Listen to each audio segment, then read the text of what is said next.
Hi hello ನಮಸ್ಕಾರ.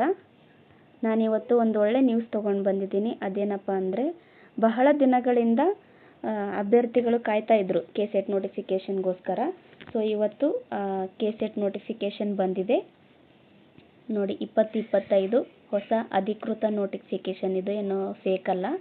So ಈ ವಿಡಿಯೋದಲ್ಲಿ ನಾನು ಅರ್ಜಿ ಯಾವಾಗ ಸ್ಟಾರ್ಟ್ ಆಗುತ್ತೆ ಹಾಕೋದಕ್ಕೆ, ಆಮೇಲೆ ಆನ್ಲೈನ್ ಅರ್ಜಿ ಹಾಕೋದಕ್ಕೆ ಕೊನೆ ದಿನಾಂಕ ಯಾವುದು, ಆಮೇಲೆ ಅರ್ಜಿ ಶುಲ್ಕ ಪಾವತಿಸಲು ಕೊನೆ ದಿನಾಂಕ ಯಾವುದು ಎಲ್ಲನೂ ಈ ವಿಡಿಯೋದಲ್ಲಿ ಡಿಟೇಲ್ ಆಗಿ ಹೇಳ್ತಾ ಹೋಗ್ತೀನಿ ನೋಡಿ. ಇದು ನೋಟಿಫಿಕೇಷನ್ನು 2025ರಲ್ಲಿ ಅಧಿಕೃತವಾಗಿ ಈಗ ಏನೋ ವೆಬ್ಸೈಟ್ನಲ್ಲಿ ಪ್ರಕಟ ಆಗಿದೆ.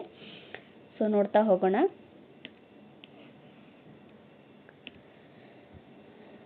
ಕೆಸೆಟ್ ಪರೀಕ್ಷೆ ವೇಳಾಪಟ್ಟಿ ಎಲ್ಲನೂ ಸಹ ಇಲ್ಲಿ ಕೊಟ್ಟಿದ್ದಾರೆ ನೋಡಿ. ಆನ್ಲೈನ್ ಮೂಲಕ ಅರ್ಜಿ ಸಲ್ಲಿಕೆ ಪ್ರಾರಂಭ ಆಗೋ ದಿನಾಂಕ ಎಷ್ಟು ಅಂತ ಕೇಳಿದಾಗ, ಇದೇ ತಿಂಗಳು 28ನೇ ತಾರೀಕಿಂದ ಸ್ಟಾರ್ಟ್ ಆಗುತ್ತೆ. ಅಂದರೆ ನಿನ್ನೆ ಇದೇನು ನೋಟಿಫಿಕೇಷನ್ ಆದರೂ ಸಹ 28ನೇ ತಾರೀಕುವರೆಗೂ ನೀವು ಕಾಯಬೇಕು ಅರ್ಜಿ ಸಲ್ಲಿಕೆ ಮಾಡೋದಕ್ಕೆ. ಸೊ ಆನ್ಲೈನ್ ಮೂಲಕ ಅರ್ಜಿ ಸಲ್ಲಿಕೆ ಕೊನೆಯ ದಿನಾಂಕ ಯಾವುದು ಅಂತ ಕೇಳಿದಾಗ, ನೆಕ್ಸ್ಟ್ ಮಂತು 18ನೇ ತಾರೀಕು ಕೊನೆಯ ದಿನಾಂಕ ಆಗಿರುತ್ತೆ. ಆಮೇಲೆ ಅರ್ಜಿ ಶುಲ್ಕ ಪಾವತಿಸಲು ಕೊನೆಯ ದಿನಾಂಕ ಯಾವುದು ಅಂತ ಕೇಳಿದ್ದಾರೆ.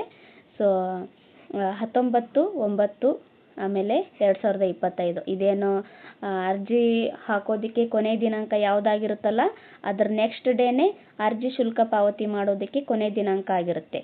ಓಕೆ, ಮತ್ತು ಇದೇನು ಅರ್ಜಿ ಹಾಕೋದಕ್ಕೆ ಕೊನೆ ದಿನಾಂಕ ಯಾವುದಿದೆ ಅದನ್ನೇ ಅಂತ ಅನ್ಕೋಬೇಡ್ರಿ, ಯಾಕಂದರೆ ಒನ್ ಡೇ ಜಾಸ್ತಿ ಕೊಟ್ಟಿರ್ತಾರೆ ಅರ್ಜಿ ಶುಲ್ಕ ಮಾಡೋದಕ್ಕೆ.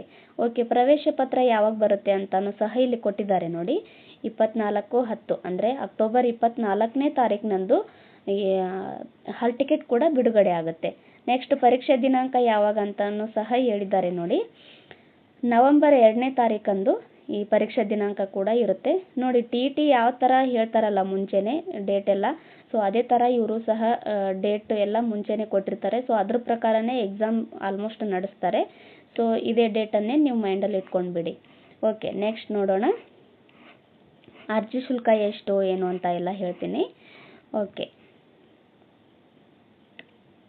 ನೋಡಿ, ಸಾಮಾನ್ಯ ವರ್ಗ, ಪ್ರವರ್ಗ 2A, ಆಮೇಲೆ 2B, 3A, 3B ಹಾಗೂ ಇತರೆ ರಾಜ್ಯದ ಅಭ್ಯರ್ಥಿಗಳಿಗೆ ಎಷ್ಟಿರುತ್ತೆ ಅಂತಂದರೆ ಶುಲ್ಕ 1,000 ರೂಪಾಯಿ ಇರುತ್ತೆ. ಆಮೇಲೆ ಪ್ರವರ್ಗವನ್ನು SC, ST, PWD ಮತ್ತು ತೃತೀಯ ಲಿಂಗಿ ಅಭ್ಯರ್ಥಿಗಳಿಗೆ 700 ರೂಪಾಯಿ ಅರ್ಜಿ ಶುಲ್ಕ ಇರುತ್ತೆ. ನೀವು ಈ ಅರ್ಜಿ ಶುಲ್ಕ ಕಟ್ಟಲೇಬೇಕಾಗುತ್ತೆ. ಓಕೆ, ನೆಕ್ಸ್ಟ್ ನೋಡೋಣ. ಎಕ್ಸಾಮ್ ಯಾವ ರೀತಿಯಾಗಿ ಆಗುತ್ತೆ ನೋಡಿ. ನವೆಂಬರ್ 2, 2025ರಂದು ಎಕ್ಸಾಮ್ ನಡೆಯುತ್ತೆ. First paper, second paper 2 paper ಇರ್ತವೆ. ಫಸ್ಟ್ ಪೇಪರ್ ಎಲ್ಲರಿಗೂ ಕಂಪಲ್ಸರಿಯಾಗಿ ಇರುತ್ತೆ ನೋಡಿ. ಎಷ್ಟಿರುತ್ತೆ ಅಂದರೆ 100 ಅಂಕಗಳಿಗೆ 50 ಪ್ರಶ್ನೆಗಳಿರ್ತವೆ. ಅಂದರೆ ಒಂದು ಪ್ರಶ್ನೆಗೆ 2 ಅಂಕಗಳು ಇರ್ತವೆ. ಫಸ್ಟ್ ಪೇಪರಲ್ಲೂ ಸಹ ಒಂದು ಪ್ರಶ್ನೆಗೆ 2 ಅಂಕ ಇದ್ದರೆ, ಸೆಕೆಂಡ್ ಪೇಪರಲ್ಲೂ ಸಹ ಒಂದು ಪ್ರಶ್ನೆಗೆ 2 ಅಂಕ ಇರ್ತವೆ ನೋಡಿ.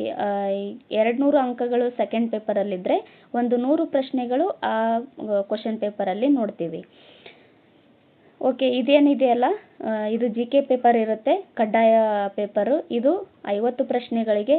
ಆಮೇಲೆ ಯಾರೆಲ್ಲ ಪರೀಕ್ಷೆ ಬರೀತಾರಲ್ಲ ಎಲ್ಲರಿಗೂ ಸಹ ಇದು ಕಡ್ಡಾಯವಾಗಿರುತ್ತೆ. ಸೆಕೆಂಡ್ ಪೇಪರ್ ಏನೋ ಅವರವರಿಗೆ ಆಪ್ಷನಲ್, ಅಂದರೆ ಯಾರು ಹಿಸ್ಟ್ರಿ ತೊಗೊಂಡಿರ್ತಾರೆ, ಕನ್ನಡ ತೊಗೊಂಡಿರ್ತಾರೆ, ಇಂಗ್ಲೀಷು, ಪೊಲಿಟಿಕಲ್, ಎಕನಾಮಿ ಈ ಥರ ಯಾರೆಲ್ಲ MA ಮಾಡಿರ್ತಾರಲ್ಲ ಪರ್ಟಿಕ್ಯುಲರ್ ಒಂದು ಸಬ್ಜೆಕ್ಟಲ್ಲಿ, ಆ ಪರ್ಟಿಕ್ಯುಲರ್ ಪೇಪರ್ಗೆ ಎಕ್ಸಾಮ್ ಇರುತ್ತೆ ಇದು. ಆಮೇಲೆ ಇದು 3 ಗಂಟೆಗಳವರೆಗೂ ಇರುತ್ತೆ ಈ ಎಕ್ಸಾಮು. ಬೆಳಗ್ಗೆ 10ರಿಂದ ಮಧ್ಯಾಹ್ನ 1ರವರೆಗೆ ಈ ಎಕ್ಸಾಮ್ ಇರುತ್ತೆ. ಅಂದರೆ ಫಸ್ಟ್ ಪೇಪರ್ ಫಸ್ಟ್ ಪೇಪರ್ ಇದ್ದು ಆಮೇಲೆ ಸ್ವಲ್ಪ ಬ್ರೇಕ್ ಬಿಟ್ಟು ಮತ್ತೆ ಸೆಕೆಂಡ್ ಎಕ್ಸಾಮ್ ನಡೆಸ್ತಾರೆ ಅಂತೇನಿಲ್ಲ. ಫಸ್ಟಿಗೆ ನಾವು ಹೋಗ್ತೀವಲ್ಲ ಎಕ್ಸಾಮ್ ಹಾಲ್ ಒಳಗಡೆ, ಮತ್ತೆ ವಾಪಸ್ ಬರೋದೇ 2 ಎಕ್ಸಾಮ್ಗಳು ಕೊಟ್ಬಿಟ್ಟೆ ಹೊರಗಡೆ ಬರಬೇಕು. ಇದು ಟೋಟಲಿ 3 ಗಂಟೆಗಳ ತನಕ ಎಕ್ಸಾಮ್ ಇರುತ್ತೆ. ಓಕೆ, ನೆಕ್ಸ್ಟ್ ನೋಡೋಣ. ಇಲ್ಲಿದೆ ನೋಡಿ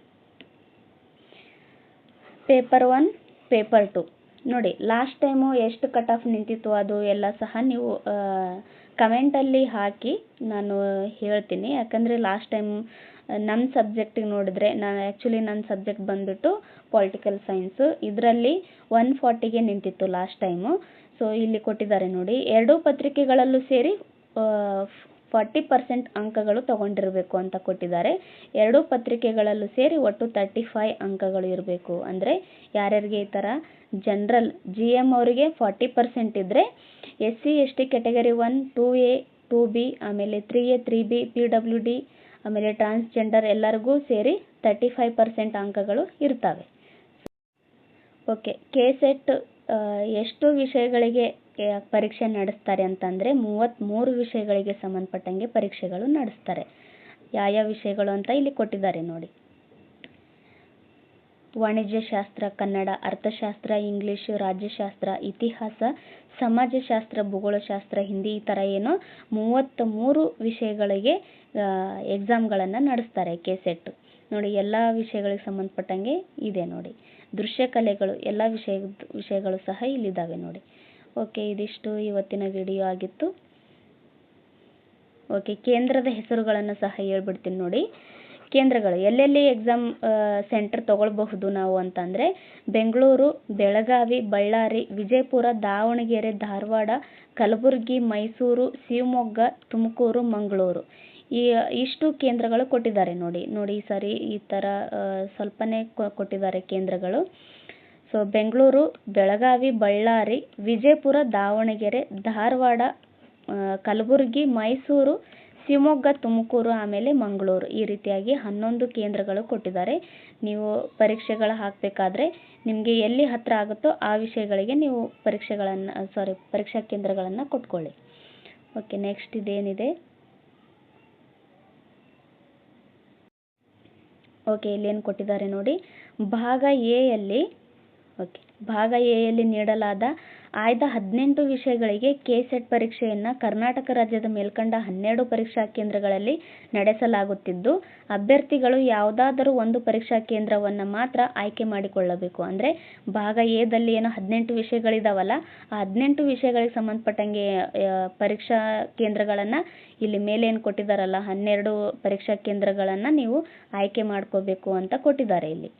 ಸೊ ಭಾಗ ಎ ವಿಷಯಗಳು ಯಾವ್ಯಾವು ಅಂತ ಕೇಳಿದಾಗ ವಾಣಿಜ್ಯಶಾಸ್ತ್ರ, ಕನ್ನಡ, ಅರ್ಥಶಾಸ್ತ್ರ, ಇಂಗ್ಲೀಷ್, ರಾಜ್ಯಶಾಸ್ತ್ರ, ಇತಿಹಾಸ, ಸಮಾಜಶಾಸ್ತ್ರ, ಹಿಂದಿ, ನಿರ್ವಹಣೆ ಅಂದರೆ ಮ್ಯಾನೇಜ್ಮೆಂಟ್, ಶಿಕ್ಷಣ, ಗ್ರಂಥಾಲಯ ಹಾಗೂ ಮಾಹಿತಿ ವಿಜ್ಞಾನ, ಸಮಾಜ ಕಾರ್ಯ, ದೈಹಿಕ ಶಿಕ್ಷಣ, ಗಣಕ ವಿಜ್ಞಾನ ಅಂದರೆ ಗಣಕಯಂತ್ರ ಮತ್ತು ಅನ್ವಯಿಕಗಳು, ಆಮೇಲೆ ಭೌತಿಕ ವಿಜ್ಞಾನ, ಗಣಿತ ವಿಜ್ಞಾನಗಳು. ನೆಕ್ಸ್ಟ್ ರಸಾಯನ ವಿಜ್ಞಾನ, ಜೀವವಿಜ್ಞಾನ. ಈ ವಿಷಯಗಳಿಗೆ ಇವೇನು ಈ 18 ವಿಷಯಗಳಿದಾವಲ್ಲ, ಈ 18 ವಿಷಯಗಳಿಗೆ ಸಂಬಂಧಪಟ್ಟಂಗೆ ನಾವು ಪರೀಕ್ಷಾ ಕೇಂದ್ರಗಳನ್ನು ಇಲ್ಲಿ ತಗೊಳ್ಬೇಕು ಅಂತ ಕೊಟ್ಟಿದ್ದಾರೆ. ಓಕೆ, ನೆಕ್ಸ್ಟ್ ಈ ಭಾಗ ಬಿ ಯಲ್ಲಿ ಏನು ಕೊಟ್ಟಿದ್ದಾರಲ್ಲ, ಭಾಗ ಬಿ ಯಲ್ಲಿ ನೀಡಲಾಗಿರುವ 15 ವಿಷಯಗಳಿಗೆ ಬೆಂಗಳೂರು ಕೇಂದ್ರವನ್ನು ಮಾತ್ರ ಆಯ್ಕೆ ಮಾಡಿಕೊಳ್ಳತಕ್ಕದ್ದು. ಅಂದರೆ ಭಾಗ ಬಿ ದಲ್ಲಿ ಏನು ವಿಷಯಗಳಿದಾವಲ್ಲ, ಇವುಗಳಿಗೆ ಯಾರ್ಯಾರೆಲ್ಲ KCET ಎಕ್ಸಾಮ್ ಬರಿತಾ ಇದ್ದಾರೋ ಅಭ್ಯರ್ಥಿಗಳು ಅವರು ಬೆಂಗಳೂರು ಮಾತ್ರ ಕೇಂದ್ರವನ್ನು ಸೆಲೆಕ್ಟ್ ಮಾಡ್ಕೋಬೇಕು ಅಂತ ಇಲ್ಲಿ ಕೊಟ್ಟಿದ್ದಾರೆ. ಸೊ ಎಕ್ಸಾಮ್ ನೀವು ಅರ್ಜಿ ಹಾಕಬೇಕಾದ್ರೆ ಕರೆಕ್ಟಾಗಿ ನೋಡ್ಕೊಂಡು ಹಾಕಿಬಿಡ್ರಿ, ಯಾಕಂದರೆ ಈ ಥರ ಕೊಟ್ಟಿದ್ದಾರೆ ನೋಡಿ ಇಲ್ಲಿ ನೋಟಿಫಿಕೇಷನಲ್ಲೇ.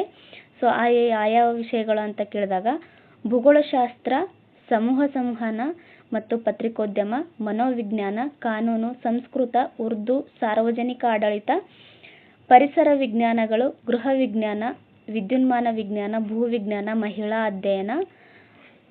ಅಧ್ಯಯನ, ಆಮೇಲೆ ಸಂದರ್ಶಕ ಕಲೆಗಳು, ಸಂಗೀತ, ದೃಶ್ಯ ಕಲೆಗಳು. ಈ ವಿಷಯಗಳಿಗೆ ಸಂಬಂಧಪಟ್ಟಂಗೆ ಯಾರೆಲ್ಲ KCET ಎಕ್ಸಾಮ್ ಬರಿತಾ ಇದ್ದೀರೋ ಅವರೆಲ್ಲರೂ ಕಡ್ಡಾಯವಾಗಿ ನೀವು ಬೆಂಗಳೂರು ವಿಭಾಗವನ್ನು ಎಕ್ಸಾಮ್ ಸೆಂಟರನ್ನಾಗಿ ಮಾಡ್ಕೋಬೇಕು. ಇಲ್ಲಿ ಕೊಟ್ಟಿದ್ದಾರೆ ನೋಡಿ, ಅಭ್ಯರ್ಥಿಗಳು 15 ವಿಷಯಗಳಿಗೆ ಬೆಂಗಳೂರು ಕೇಂದ್ರವನ್ನು ಮಾತ್ರ ಪರೀಕ್ಷಾ ಕೇಂದ್ರವಾಗಿ ಆಯ್ಕೆ ಮಾಡಿಕೊಳ್ಳಬೇಕು ಅಂತ ಕೊಟ್ಟಿದ್ದಾರೆ. ಸೊ ನೀವು ನೋಟಿಫಿಕೇಷನ್ನ ಕರೆಕ್ಟಾಗಿ ಓದಬೇಡಿ, ಆಮೇಲೆ ಅರ್ಜಿ ಸಲ್ಲಿಕೆ ಮಾಡಿ. ಏನೋ KCET ಬಿಟ್ಟಿದ್ದಾರೆ ಅಂದ ತಕ್ಷಣ ಸುಮ್ಮನೆ ಹೋಗಿ ಅರ್ಜಿ ಹಾಕಬೇಡಿ. ಇಷ್ಟೆಲ್ಲ ನೋಟಿಫಿಕೇಷನ್ ಚೆನ್ನಾಗಿ ಓದ್ಕೊಂಡು ಆಮೇಲೆ ಹೋಗಿ. ಓಕೆ, ಇದಿಷ್ಟು ಇನ್ಫಾರ್ಮೇಷನ್ ಇವತ್ತಿಂದಾಗಿತ್ತು. ಸೊ ಯಾರೆಲ್ಲ KCET ಎಕ್ಸಾಮ್ ಬರಿತಾ ಇದ್ದೀರೋ ಎಲ್ಲರಿಗೂ ಆಲ್ ದಿ ಬೆಸ್ಟ್ ಹೇಳ್ತಾ ಇವತ್ತಿಂದ ಚೆನ್ನಾಗಿ ಓದ್ಕೊಳ್ಳಿ, ಯಾಕಂದರೆ ನೋಟಿಫಿಕೇಷನ್ ಮಾಡಿದ್ದಾರೆ. ಓಕೆ, ಇನ್ನೂ ಹೆಚ್ಚಿನ ವಿಡಿಯೋಗಳಿಗಾಗಿ ನನ್ನ ಚಾನಲನ್ನು ಸಬ್ಸ್ಕ್ರೈಬ್ ಮಾಡಿಕೊಳ್ಳಿ, ಲೈಕ್ ಮಾಡಿ, ಕಮೆಂಟ್ ಮಾಡಿ ಮತ್ತು ಶೇರ್ ಮಾಡಿ. Thank you.